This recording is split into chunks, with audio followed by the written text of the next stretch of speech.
Pernahkah Anda bertanya mengapa dalam banyak laku Jawa kuno, secangkir kopi hitam diletakkan dengan khidmat di hadapan ruang yang tampak kosong? Tidak ada manusia di sana, tidak ada sosok yang terlihat, namun suasana seakan berubah. Udara menjadi lebih berat, sunyi terasa lebih dalam, dan kesadaran seolah diajak menunduk. Dalam tradisi ini, kopi hitam bukan sekadar minuman, ia adalah bahasa. Bahasa yang tidak diucapkan dengan kata, tetapi dengan rasa. Dalam ilmu Jawa kuno, dunia tidak hanya dihuni oleh apa yang bisa disentuh dan dilihat. Ada lapisan realitas yang berjalan sejajar dengan kehidupan manusia. Lapisan ini tidak bising, tidak menuntut, namun selalu hadir. Ketika kopi hitam diletakkan sebagai sesaji yang disapa, bukanlah sosok menyeramkan seperti yang sering dibayangkan, melainkan tatanan alam yang lebih halus, hukum tak kasat mata yang menjaga keseimbangan antara manusia, rasa, dan semesta. Video ini bukan tentang ritual kosong atau mistik tanpa makna. Ini adalah perjalanan memahami mengapa sesuatu yang pahit, hitam, dan sederhana justru dipilih sebagai penghubung antara yang terlihat dan yang tak terlihat. Mengapa bukan air putih, bukan makanan manis, bukan bunga yang harum? Apa yang sebenarnya disimbolkan oleh pahitnya kopi, oleh warna hitamnya, oleh aromanya yang membumi namun menembus ke dalam? Kita akan menelusuri jejak pemahaman para leluhur Jawa yang memandang kopi hitam sebagai cermin batin. Sebuah pengingat bahwa kesadaran sejati tidak selalu manis dan terang, tetapi seringkali gelap, sunyi, dan jujur. Kita akan membahas makna filosofisnya, lapisan simboliknya, serta bagaimana praktik ini sejatinya mengajarkan sikap rendah hati di hadapan kekuatan yang lebih besar dari ego manusia. Jika selama ini Anda memandang sesaji hanya sebagai tradisi kuno tanpa relevansi, bersiaplah untuk melihatnya dengan cara yang berbeda. Karena mungkin secangkir kopi hitam itu tidak ditujukan untuk siapapun di luar diri Anda, melainkan untuk bagian terdalam dari kesadaran yang selama ini jarang diajak bicara. Dalam jagat pemikiran Jawa kuno, sejarah tidak pernah dipisahkan dari rasa. Apa yang diturunkan leluhur bukan sekadar catatan peristiwa, melainkan jejak kesadaran. Ilmu Jawa tidak lahir dari ruang akademik, tetapi dari pengalaman batin para empu, resi, dan lelaku yang hidupnya menyatu dengan alam. Di sanalah makna kopi hitam menemukan akarnya. Ia bukan simbol yang diciptakan secara kebetulan, melainkan hasil pengamatan panjang terhadap watak manusia dan hukum semesta. Dalam naskah-naskah tua seperti Serat Wedatama dan Serat Centini, kehidupan dipahami sebagai proses olah rasa. Rasa bukan emosi, bukan pula pikiran, tetapi lapisan terdalam dari kesadaran yang mampu menangkap getaran halus alam. Segala laku spiritual Jawa bertujuan menajamkan rasa ini. Sesaji, termasuk kopi hitam, adalah sarana untuk menata rasa sebelum berhadapan dengan kekuatan yang lebih luas dari diri manusia. Kopi sendiri datang belakangan dalam sejarah Jawa, namun dengan cepat diterima karena karakternya yang selaras dengan filosofi lokal. Hitamnya kopi dipahami sebagai lambang kawula, keadaan manusia sebelum cahaya pengetahuan menyentuh batin. Pahitnya adalah gambaran hidup apa adanya tanpa topeng manis. Dalam pandangan Jawa, hanya sesuatu yang jujur yang mampu menjadi penghubung antara dunia kasar dan dunia halus. Manis seringkali dianggap sebagai godaan ego, sementara pahit mengajarkan penerimaan.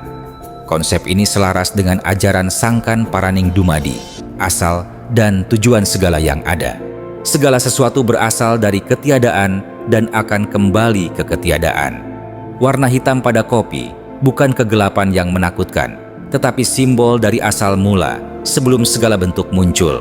Dengan meletakkan kopi hitam, seorang pelaku laku spiritual sedang menyatakan kesadarannya tentang posisi diri.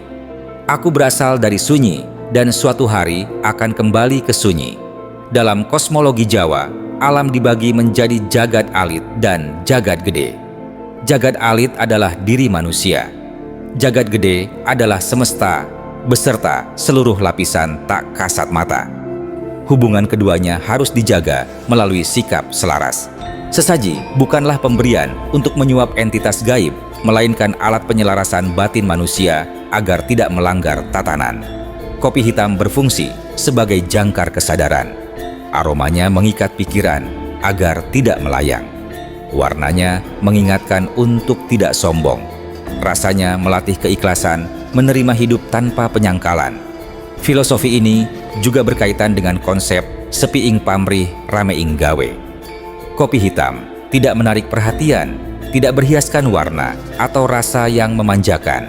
Ia hadir dalam kesederhanaan. Dalam kesederhanaan itulah pesan leluhur disampaikan, bahwa ketika manusia ingin menyentuh yang tak terlihat, ia harus menanggalkan keinginan, bukan menambah permintaan.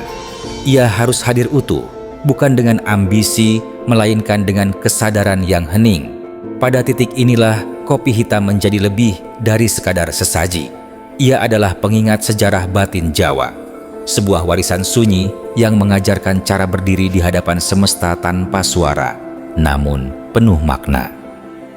Untuk memahami kopi hitam di hadapan yang tak terlihat, kita harus terlebih dahulu melepaskan cara pandang modern yang selalu bertanya, siapa yang menerima dan apa balasannya.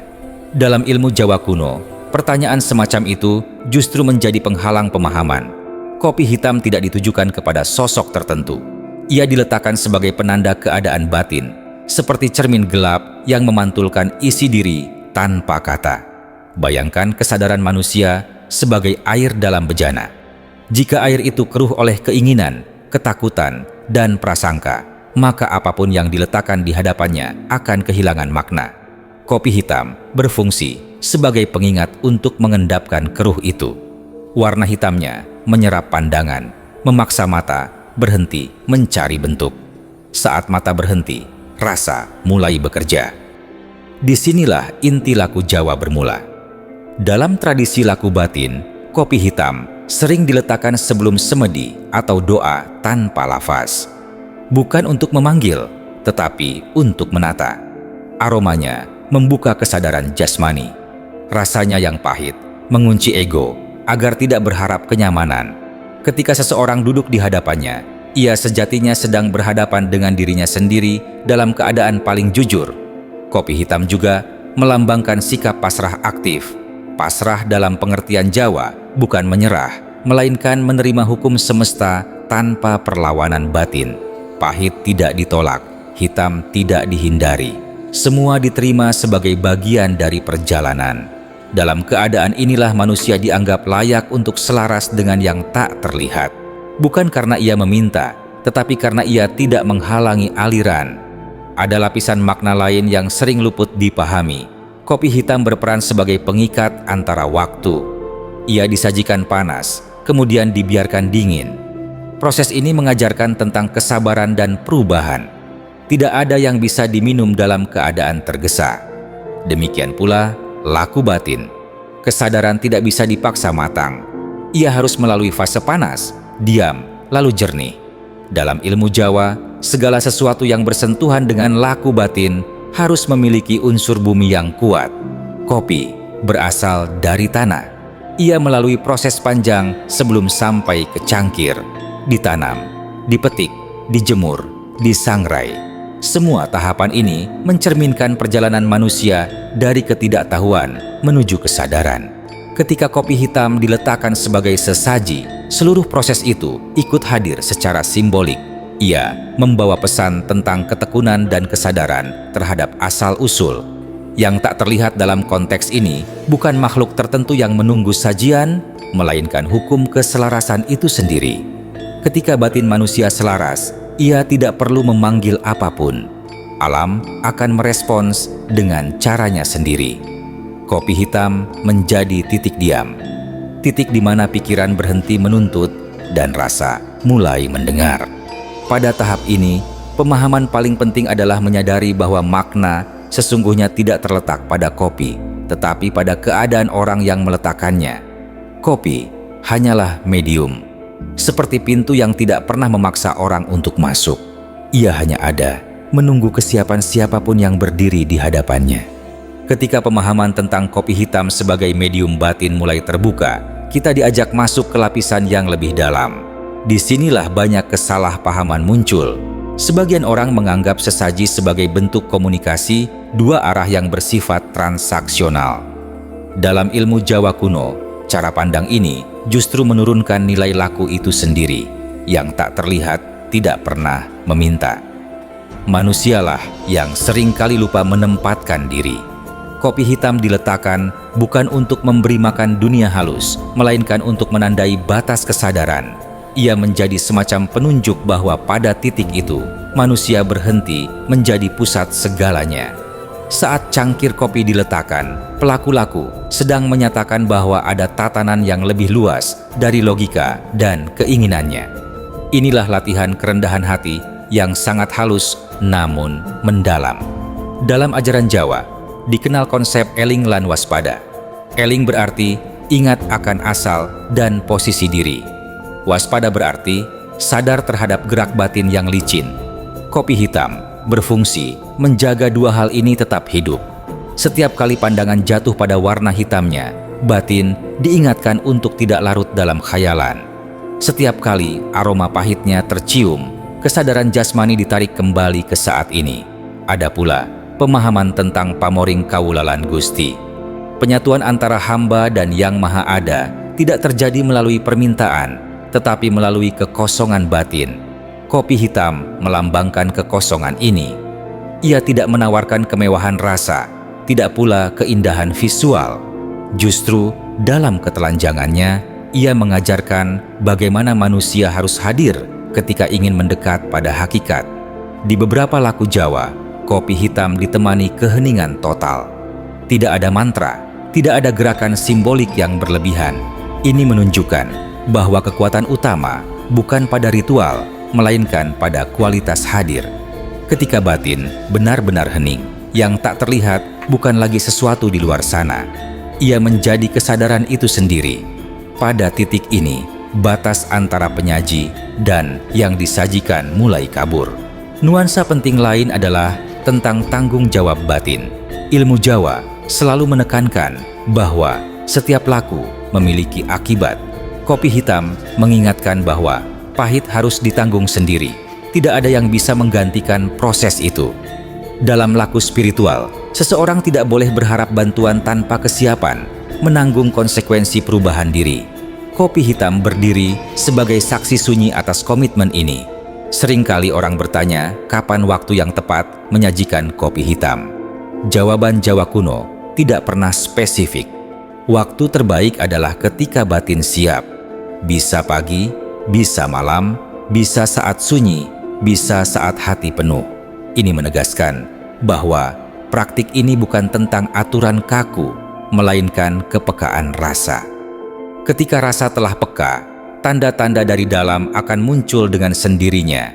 Dengan demikian, kopi hitam bukan jembatan menuju dunia lain, melainkan jalan pulang ke dalam diri.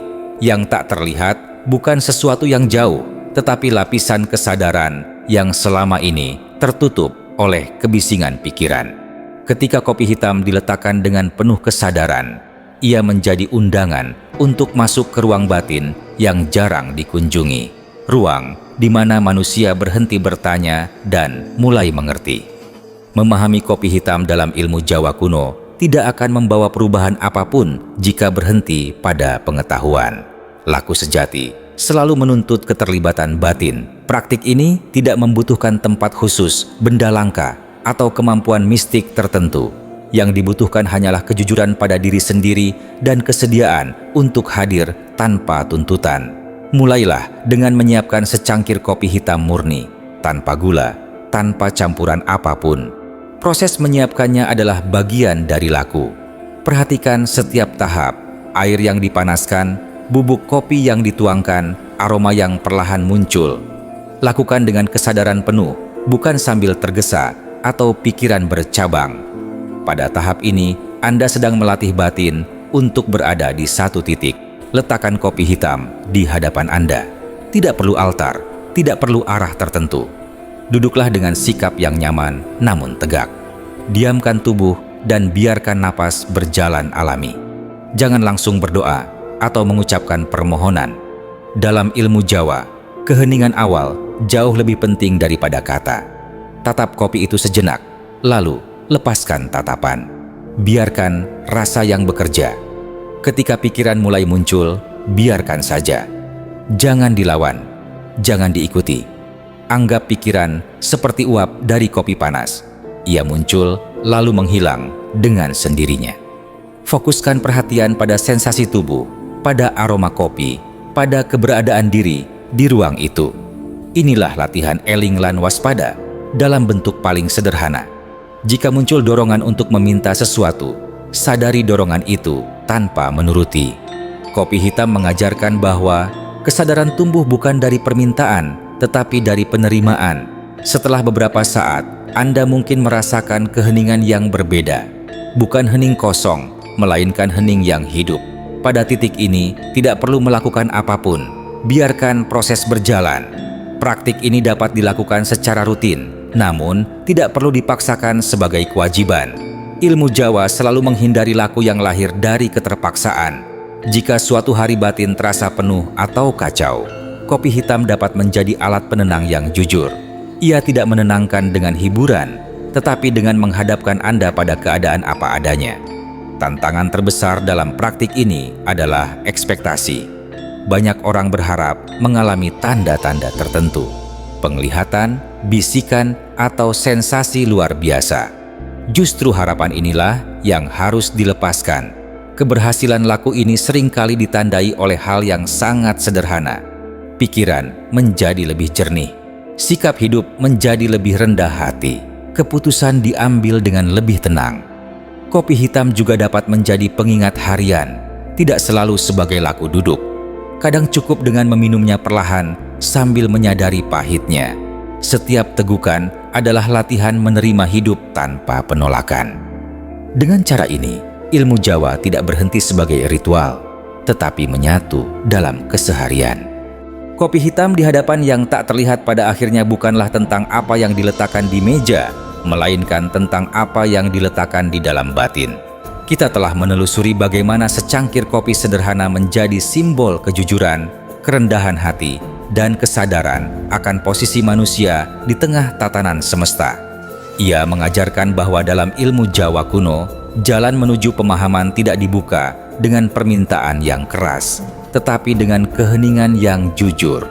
Dari jejak sejarah dan filosofi leluhur, kita belajar bahwa kopi hitam bukan sesaji untuk menyenangkan kekuatan gaib, melainkan sarana menata rasa agar manusia tidak kehilangan arah. Dalam warna hitamnya tersimpan pengingat akan asal mula. Dalam pahitnya tersimpan pelajaran menerima hidup tanpa ilusi manis. Dalam aromanya tersimpan ajakan untuk hadir sepenuhnya di saat ini.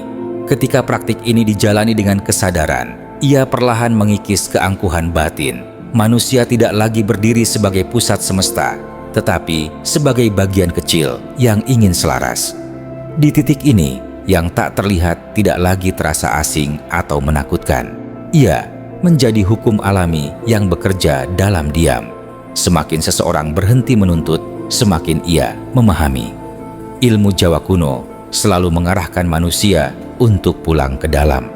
Kopi hitam hanyalah penunjuk jalan. Yang berjalan, tetaplah diri Anda sendiri. Tidak ada pengalaman yang harus dicapai, tidak ada tanda yang harus dibuktikan. Perubahan sejati seringkali hadir dalam bentuk yang paling sunyi. Cara memandang hidup yang lebih jernih, sikap yang lebih sabar, keberanian untuk menerima pahit tanpa melarikan diri. Jika setelah menonton ini Anda memilih untuk mencoba laku sederhana ini, lakukanlah tanpa ambisi. Biarkan kopi hitam berdiri sebagai saksi kejujuran Anda pada diri sendiri. Duduklah, heninglah, dan dengarkan apa yang selama ini tertutup oleh kebisingan. Karena bisa jadi, yang tak terlihat itu bukan sesuatu di luar sana, melainkan kesadaran terdalam yang selama ini menunggu untuk disapa. Dan ketika Anda mampu duduk diam di hadapan secangkir kopi hitam tanpa perlu meminta apapun, di sanalah ilmu Jawa kuno mulai berbicara dengan caranya sendiri. Sunyi, dalam, dan mengubah segalanya tanpa suara.